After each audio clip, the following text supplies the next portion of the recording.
14 states have now come together to try and sue Doge over its unconstitutional use of power. But you know what? I'll say it. We're in a constitutional crisis, and I do not think that suing them is enough. I don't understand how one can have a president who openly ignores the Constitution and goes against it, which is technically the definition of a smashist dictator, not a president, and that person gets to continue being the president. At any other job, if you break every rule at the job, you don't get to have that job anymore.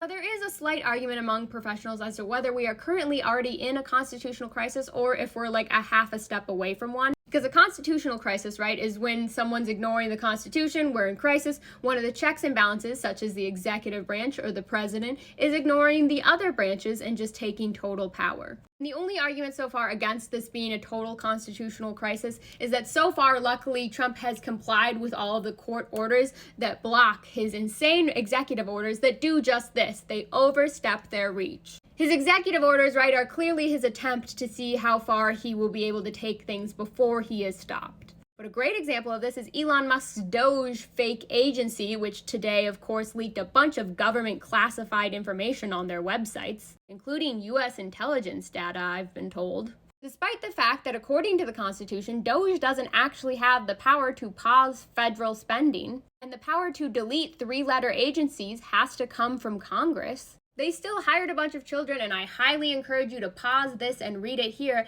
to perform what is technically a coup. They barged and broke their way into these offices, and they did it quite aggressively, throwing tantrums until they got their hands on all of this information. And this week alone, they've let go approximately 200,000 federal workers, which is a huge percentage of the 3 million federal workers with no plan in place for what they're going to do now that that work isn't going to be getting done. Oh, and to add the ironic cherry on top, according to leaks, although we can't confirm this 100%, this is costing a lot of money. So much for cutting back on that wasteful government spending. So I'm sorry, but suing these people isn't enough. We all saw where the first round of lawsuits against Donald Trump went. Nowhere. How do we not just have an automatic "you're fired" clause?